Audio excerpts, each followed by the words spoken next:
Meals chapati రోటీ కాకుండా సంతృప్తిగా rice కూడా తినవచ్చు.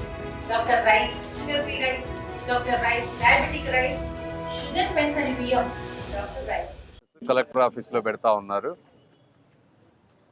వీటన్నిటినీ సమస్యలు ఎంతవరకు గ్రీవెన్సెస్ ఎలా అడ్రస్ అవుతున్నాయి, రెస్పాన్స్ ఎలా ఉంది, ఎక్కడ డిలేస్ ఉన్నాయి అనేది ఒకసారి రివ్యూ చేద్దామని వచ్చాం. ఈరోజు చూస్తే చాలా వరకు ఎక్కువ ల్యాండ్ రిలేటెడ్ ఇష్యూస్ ఉన్నాయి.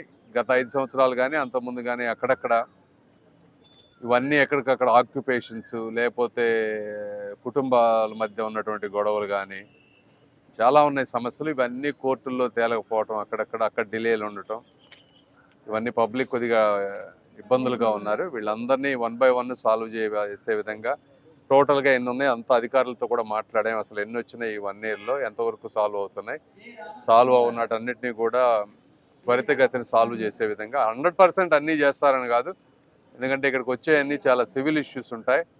అన్నీ కూడా 100% చెప్పే అన్నీ కూడా 1 side స్టోరీలు కూడా కొన్ని ఉంటాయి. వాటిని కూడా దృష్టిలో పెట్టుకొని ఎన్ని వీలైతే అంత మ్యాక్సిమం సాల్వ్ చేసే విధంగా చేయమని అధికారులందరినీ ఆదేశించాం. అదేవిధంగా ఇది పబ్లిక్ అందరూ ఉన్నారు. ఈ రోజున ఇన్కన్వీనియన్స్ అవుతుందని ఎక్కువ రివ్యూ తీసుకోలేదు. ఇంకోసారి విడిగా వచ్చి అధికారులందరినీ ఇంకోసారి వాళ్ళ మాత్రమే కూర్చోబెట్టి మాట్లాడి ఈ పెండింగ్ ఇవన్నీ కూడా 1 by 1 వెళ్తాం. వెళ్ళి సాధ్యమైనంత వరకు పేద ప్రజలు, ఇక్కడికి వచ్చే వాళ్ళందరూ సామాన్య ప్రజలు, వాళ్ళకి సాధ్యమైనంత తక్కువ ఇబ్బంది ఉండే విధంగా, తక్కువ సార్లు ఇక్కడికి వచ్చే విధంగా, ఫాస్ట్గా ప్రాబ్లం సాల్వ్ అయ్యే విధంగా చేయటంలో భాగమే ఇలాంటి ఈరోజు సడన్ విజిట్. వచ్చింది ఏంటంటే మేము కూడా చూస్తే మాకు అర్థం అవుతుంది ఎంతవరకు ఇబ్బందులు ఉన్నాయి అనేది. సో ఇప్పుడు నాకు కూడా ఒక రకమైనటువంటి అవగాహన వచ్చింది. అంటే మా ఆఫీస్కి కూడా వస్తారు 100 మంది, బట్ ఇక్కడ కొంచెం డిఫరెంట్గా ఉంది. ఇక్కడ అన్ని రకాల సమస్యలు ఉన్నాయి. ఇవి కూడా ఎట్లా చేయాలనేది ఒక యాక్షన్ ప్లాన్ చేసుకుంటాం.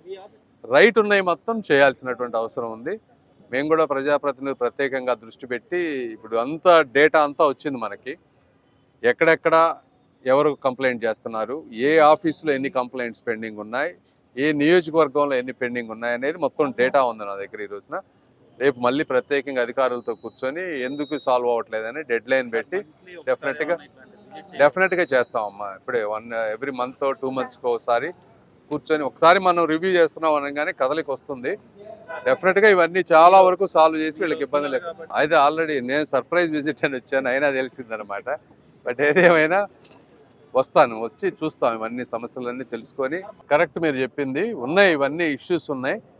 అంటే మీరు చూస్తే గత 5 సంవత్సరాల్లో ప్రభుత్వంలో ఉన్నటువంటి అధికారులు కానీ ఇంకొకటి కానీ ఒక రకమైన వాటికి అలవాటు పడిపోయారు. అంతా ఎక్కడికక్కడ అంతా ఒక్కసారిగా అన్నీ ఒక పక్క డెవలప్మెంటల్ యాక్టివిటీస్, ఒక పక్క ఇవి అన్నీ అనేటప్పటికీ బాడీలు కదలట్లేదు.